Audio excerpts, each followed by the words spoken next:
Praise the Lord. Happy new year 2025. ఈ దినాల్లో happy new year సందర్భంలో అనేక విషయాలు చెప్పుకుంటాం. అది చెప్పుకోబోయే ముందు మనం ప్రార్థన చేసుకుందాం. May the words of my mouth and the meditation of my heart be pleasing to you, my Lord and my rock. Amen. నేను చెప్పినటువంటి నా ప్రార్థన కీర్తనలు 19-14 పై ఆధారపడి ఉంది. May the words of my mouth, నా నోటి మాటలను, నా హృదయ ధ్యానమును నీ దృష్టికి అంగీకారములగునుగాక అనేది స్పష్టంగానే ఉంది. కానీ యెహోవా నా ఆశ్రయదుర్గమా, నా విమోచకుడా అని ఆ విధంగా సంబోధిస్తూ ఈ ప్రార్థన ఏంటి అంటే,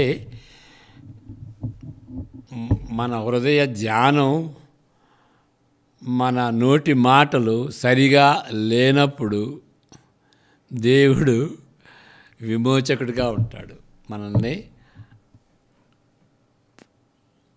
మనల్ని ఆయన క్షమిస్తాడు, విమోచిస్తాడు. ఆయన నాకు ఆశ్రయదుర్గంగా ఉంటాడు. కాబట్టి ఒకవేళ మన మాటలు, మన ధ్యానం సరిగా లేనప్పుడు ఆయనే అండ, ఆయనే విమోచన, ఆయనే దుర్గంగా ఉంటాడన్నమాట అనేటువంటి అర్థంతో ఆ విధంగా కీర్తనీయుడు సంబోధిస్తాడు. ఇప్పుడు హ్యాపీ న్యూ ఇయర్ సందర్భంలో మనం ఫిలిప్పీ 3:13 ఎక్కువ భాగం వాడతారు. అది ఒక విధంగా సరైందే, ఒక విధంగా సరికాదు. ఫర్గెటింగ్ దోస్ థింగ్స్, సహోదరులారా నేను ఇది వరకే పట్టుకొని ఉన్నానని తలంచుకొనను, అయితే ఒకటి చేయుచున్నాను, వెనుక ఉన్నవి మరచి ముందున్న వాటి కొరకై వేగిరపడుచు. ఓకే, వెనుక వాటిని మరచి ముందున్న వాటిని గురిగా పెట్టుకొని యేసుక్రీస్తునందు దేవుని ఉన్నతమైన పిలుపునకు కలుగు బహుమానమును పొందవలనని గురి యొద్దకే పరిగెత్తుచున్నాను. ఇది గతంలో 2024లో చేసినటువంటి పాపాలు, దేవునికి అసహ్యంగా, అవమానకరంగా, అయిష్టంగా ఉన్నటువంటి వాటిని మర్చిపోయి ముందున్నటువంటి వాటిని 2025లో ఏదైతే ఉన్నతంగా ఉంటాయో వాటిని చేపడతాను అనేటువంటి ఉద్దేశంతో మనం చెబుతాం. కానీ సందర్భం అది కాదు.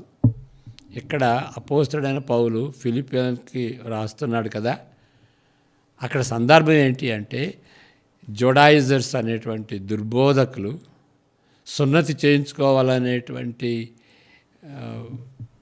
బోధని క్రైస్తవులకి రుద్దుతున్నారు.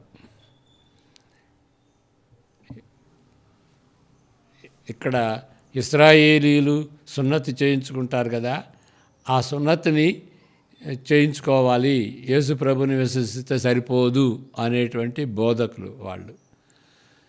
అపోస్తలుడైన పౌలు అది కాదు అంటాడు. యేసు ప్రభుని నమ్మితే చాలు, సున్నతి చేసుకోని అవసరం లేదు అనేటువంటి రీతిగా ఆయన బోధిస్తూ, నేను ఆ విధంగా నా గతంలో ఉన్నటువంటి స్వక్రియలను బట్టి నేను గర్వపడాలనుకుంటే నేను ఎక్కువ గర్వపడవచ్చు. మీరు ఆ విధంగా గతం గురించి, ముఖ్యంగా సున్నతి గురించి, మీ యొక్క సాంప్రదాయం, గతంలో ఉన్నటువంటి సాంప్రదాయాన్ని బట్టి మీరు గర్విస్తున్నారు. గర్వించాలనుకుంటే నాకు మీకంటే ఎక్కువ ఉన్నాయి అని చెబుతూ ఈ 7 విషయాలు చెబుతాడు. 3-7 వచనంలో, 3వ అధ్యాయం 3-7లో అపోస్తలుడైన పౌలు చెప్తున్నటువంటిది. అంటే నేను గర్వపడటానికి అనేక విషయాలు ఉన్నాయి. శరీరమును అంటే శరీరకంగా అంటే పాప శరీరకంగా, పాప దృష్టితో అనేటువంటి విషయం అన్నమాట. ఎందుకనగా శరీరమును ఆస్పాదము చేసుకొనక దేవుని యొక్క ఆత్మ వలన ఆరాధించుచు క్రీస్తు యేసునందు అతిశయపడుతున్న మనమే సున్నతి ఆచరించువారు. అంటే నిజమైనటువంటి సున్నతి ఆత్మీయ సున్నతయ్యా, అంతేగాని బహిరంగమైనటువంటి సున్నతి, బాడీలో జరిగేటువంటి సున్నతి అది కాదు. మనం క్రైస్తవులు అయినప్పుడు సున్నతి జరిగింది, హృదయ సున్నతి జరిగింది అని చెప్తాడు. 4వ వచనం, కావలేనంటే నేను శరీరమును ఆస్పాదము చేసుకొనవచ్చును.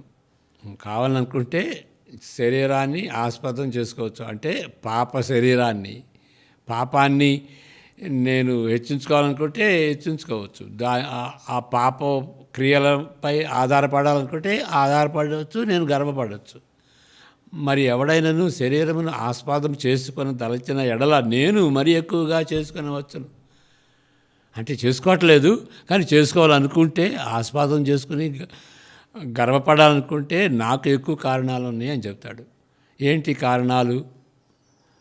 నెక్స్ట్ వచనం, 8వ దినమున సున్నతి పొందితిని. కొంతమంది జోడాయిజర్స్, ఈ దుర్బోధకులు అంత నిష్ఠగా 8వ దినాన సున్నతి చేయించుకోలేదు. తర్వాత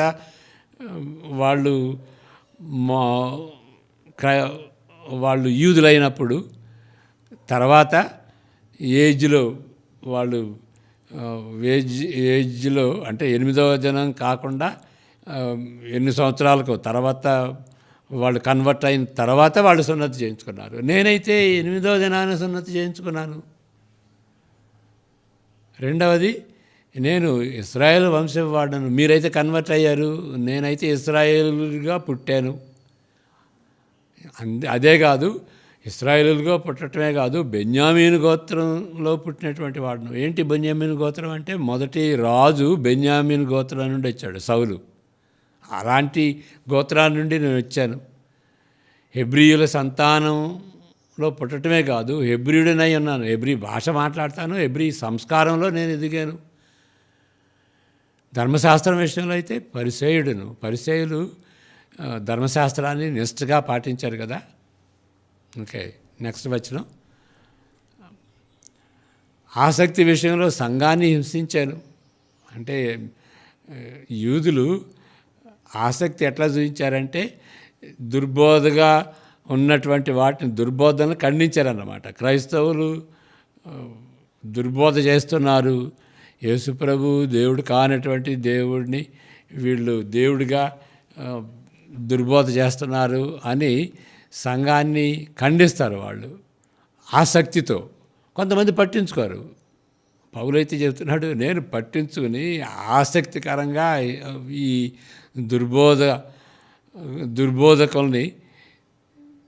దుర్బోధకులు అనుకుని వాళ్ళని హింసించాను అని అంటాడు. ఈ విషయం ఎప్పుడూ ఆయన వెంటాడింది. మారు మనసు పొందిన తర్వాత సంఘాన్ని ఏ విధంగా హింసించింది ఆయన మర్చిపోలేకపోయాడు అన్నమాట. అలాంటి దుష్టుడిని అని. ఓకే, ప్రీవియస్ వర్స్ 6, ధర్మశాస్త్రం వలన నీతి విషయమున అనింద్యుడినై ఉంటుంది. 2 రకాలైనటువంటి పాపాలు ఇక్కడ. చేయాల్సింది చేయకపోవటం, చేయరాంది చేయటం. ఆ రెండిటి విషయంలో కూడాను అపోస్తుడైన పౌలు అనింద్యుడు, ఏ నింద లేదు. చేయాల్సింది చేశాడు, చేయరాంది చేయలేదు. ఆ విధంగా ధర్మశాస్త్రాన్ని ఆయన అవలంబించాడు. అలాంటి నీతి కలిగి ఉన్నటువంటి వ్యక్తి అన్నమాట. 7వ వచనం,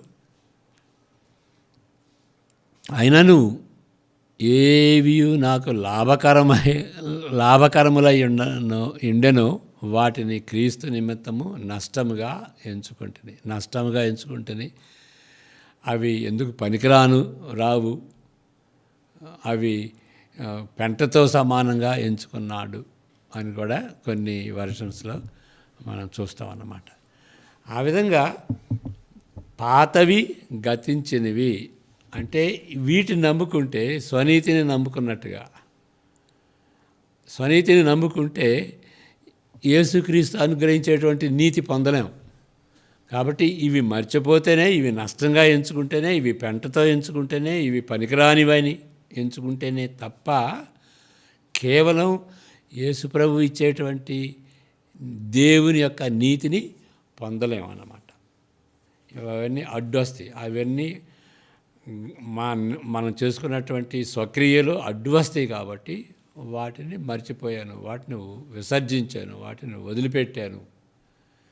నా గురంతా యేసు ప్రభు, ఆయన ఇచ్చేటువంటి నీతి అని చెబుతాడు. ఆ విధంగా ఈ యొక్క వాక్యాన్ని మనం అర్థం చేసుకోవాలి. అంతేగాని 2024లో చేసినటువంటి వాటిని మర్చిపోయాను, ఎట్లా మర్చిపోతాం? వాటిని సరిగా ట్రీట్ చేసుకోవాలి. ఓకే, రిపెంట్ కావాలి. కాబట్టి ఆ విధంగా మర్చిపోవడం కాదు. కానీ ఈ వచనం ఒక విధంగా మంచిదే. అది ఏంటి అని అంటే మారు మనసుకు చెందింది. అది నా గతంలో చేసినటువంటి గర్వకారణంగా ఉన్నటువంటి విషయాలు అవి స్వనీతితో సమానం, అవి మురికి గుడ్డలతో సమానం అని గ్రహించుకుని యేసు ప్రభు యొక్క కృపాకార్యం అయినటువంటి ఆ శిలువ కార్యాన్ని బట్టి దానిని ఆధారం చేసుకుని యేసు ప్రభువుని నమ్మి పశ్చాత్తాపడితే అప్పుడు నూతన హృదయం ఉంటుంది. కాబట్టి ఈ వచనాలు నూతన హృదయంకి సంబంధించినవి, నూతన మనసుకి సంబంధించినవి, మారు మనసుకు సంబంధించినవి. 2025లో మేము ప్రవేశించేటప్పుడు ఆ విధమైనటువంటి నూతన స్వభావంతో ప్రవేశించడం అంతకంటే ఇంకా మేలుకరమైనది ఏంటి? కాబట్టి ఆ విధంగా గ్రహించుకుంటే ఈ యొక్క వాక్యం మంచిదే అని గ్రహించుకోవాలి. ఇంకోటి మనం చేసేది ఏంటి అని అంటే వాగ్దానాలు పట్టుకుంటాం కదా. ఒక విధంగా కొంతమంది లాటరీలాగా వాగ్దానాలు తీసుకుంటారు. అవి జ్యోతిష్కం చెప్పేటువంటి చిలక కార్డులు ఎట్లా తీసుకుంటుంది, ఆ విధంగా జ్యోతిష్కుడిలాగా ఏదో లాటరీలాగా వాగ్దానాలు తీసుకుని మరి దాన్ని అన్వయించుకుంటే, ఎందుకంటే ఆ వాగ్దానాలు ఉండేటువంటి వాగ్దానాలు అన్నీ కూడాను మనకు మేలుకరంగా ఉండేటువంటివి. అవి రైటా రాంగా? వాటిని రాంగ్గా ఆలోచించగన్నా కానీ మనం రైట్ చేసుకోవచ్చు. ఏ విధంగా రైట్ చేసుకోవచ్చు అంటే, ఏ యొక్క వాగ్దానం అయితే మనకు దొరికిందో దాన్ని సందర్భం ఏంటో చూసి మన జీవితానికి అన్వయించుకోవచ్చా, అన్వయించుకోకూడదా అనే దాన్ని గ్రహించుకుని మనం అన్వయించుకోవచ్చు అన్నమాట. దానిలో ముఖ్యమైనటువంటి విషయం ఏంటంటే, మన ఆ యొక్క వాగ్దానం ఏ సందర్భంలో ఉన్నదో మన సందర్భం కూడా అదే అయితే ఆ యొక్క వాగ్దానం మనకి వర్తిస్తుంది అని గ్రహించుకోవాలి. ఓకే, మామూలుగా దేవుడు ఆశీర్వదిస్తాడు, దేవుడు స్వస్థపరుస్తాడు, దేవునికి మన ఎడల హెచ్చైనటువంటి ప్లాన్స్ ఉన్నాయి, ప్రణాళికలు ఉన్నాయి అనేటువంటి వాగ్దానాలు ఎన్నో ఉంటాయి. ఒక విధంగా అది రైటే. ఎందువల్లంటే యేసు ప్రభుని నమ్ముకున్నటువంటి వాళ్ళకి దేవుడిచ్చేటువంటి వాగ్దానాలు ఆమెన్ అని మనం 2 కొరింథీ 1:20లో కూడా చూస్తాం. యేసు ప్రభుని నమ్ముకుంటే దేవుడు మనకి అన్ని వాగ్దానాలు ఇస్తాడు. 2 కొరింథీ 1:20 దేవుని వాగ్దానములు ఎన్ని అయినను అన్నీ క్రీస్తునందు అవునన్నట్టుగానే ఉన్నవి కనుక మన ద్వారా దేవునికి మహిమ కలుగుటకై అవి ఆయన వలన నిశ్చయములై ఉన్నవి. ఇప్పుడు మనం ఏవి వాగ్దానాలు మనం పొందుకుంటామంటే, ముఖ్యంగా భౌతిక శారీరక సంబంధమైనటువంటి మనకి ఇహలోకానికి సంబంధించినటువంటి మేలులు కలిగేటువంటి వాగ్దానాలని మనం అన్వయించుకుంటాం. కానీ యేసుక్రీస్తులో గ్యారంటీగా మనకి నిశ్చయంగా ఉండేటువంటి వాగ్దానాలు ఏమిటంటే ఆత్మీయ ఆశీర్వాదాలు అన్నీ సమస్తం. ఎఫ్ఎస్సి 1వ అధ్యాయం 3 నుండి 14 వరకు అవన్నీ చదివితే పాప క్షమాపణ, నిత్య జీవం, మరి దేవుని యొక్క ప్రణాళిక, దేవుని మర్మం, సిలువను గురించినటువంటి మర్మం, దేవుని యొక్క ప్రణాళిక మన జీవితానికి ఏ విధంగా దేవుడు ప్రణాళిక వేశాడో అవి, మళ్ళా మనం నిత్యత్వంలో చేరేంత వరకు, పరలోకంలో చేరేంత వరకు దేవుడు మనం కాపాడుతాడు అనేటువంటి వాగ్దానాలు అక్కడ ఆ భాగంలో ఉన్నాయి. అలాంటి వాగ్దానాలు తప్పనిసరిగా యేసుక్రీస్తులో దొరికేటువంటి ప్రతి వాగ్దానం మనం అన్వయించుకోవచ్చు. అది దాని అర్థం. కానీ ఇహలోకంలో ఉన్నటువంటి ఆస్తిపాస్తులు, స్వస్థతలు దేవుడు ఇస్తాడు, అనుగ్రహిస్తాడు. కానీ కొన్నిసార్లు అనుగ్రహించడు. కాబట్టి అనుగ్రహిస్తాను, ఇహలోక సంబంధమైనటువంటి వాటిని అనుగ్రహిస్తానని దేవుడు ఎప్పుడు కూడాను మనకి వాగ్దానం చేయలేదు. ఒక ఫ్రెండ్ ఆఫ్రికా నుండి వచ్చి ఒక సాక్ష్యం చెప్పాడు. మీరు యేసుప్రభుని నమ్ముకుంటే ఏమి పొందుకుంటారు అని మీరు ఆలోచిస్తారు. ఆఫ్రికాలో మేము అట్లా ఆలోచించాం. యేసుప్రభుని నమ్ముకుంటే ఏమి పోగొట్టుకుంటాం. ఈ దినాల్లో సంఘం హింసించబడుతున్నటువంటి దినాల్లో యేసుప్రభుని నమ్మితే పోగొట్టుకుంటాం. ఆస్తిపాస్తులు కన్ఫిస్కేట్ చేస్తారు, మనకున్నటువంటి పదవులు పోతాయి, స్కాలర్షిప్స్ ఉండవు, ఎన్నో ఇబ్బందులు ఉంటాయి అన్నమాట. మరి యేసుప్రభుని నమ్ముకుంటే దేవుడు చెప్తాడు కదా, I have come here not that you may have piece but that you may not have piece. అంటే అందరితో సమాధానం ఉండేటట్టుగా దేవుడు మనల్ని ఆశీర్వదించడు. యేసుప్రభుని నమ్ముకున్న దాన్ని బట్టి యేసుప్రభు సువార్త, యేసుప్రభు అంటే ఇష్టం లేనటువంటి వాళ్ళు మనకు దూరం అవుతారు. ఆ విధంగా అంతకు ముందున్నటువంటి సమాధానం ఇప్పుడు ఉండదు. కాబట్టి మనం పోగొట్టుకుంటాం, మనుషులు పోగొట్టుకుంటాం, వస్తువులు పోగొట్టుకుంటాం. కానీ అన్నిసార్లు అట్లా జరగవు. కానీ గ్యారంటీ ఇవ్వడు, ఇది తప్పకుండా ఇస్తానని గ్యారంటీ ఇవ్వడు, ఇవ్వనని కూడా గ్యారంటీ ఇవ్వడు.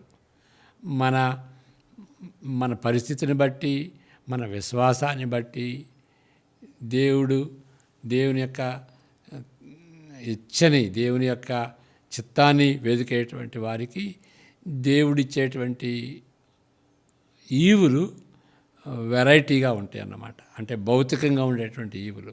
కానీ ఆత్మీయ వరాలు మాత్రం తప్పనిసరిగా ఇస్తాడు యేసుప్రభులో, తప్పనిసరిగా ఇస్తాడు అనేటువంటి వాక్యానికి సంబంధించింది అనమాట. ఆ మెసేజ్కి సంబంధించింది 2 కొరింథీ 1:20 మనం చదువుకున్నాం.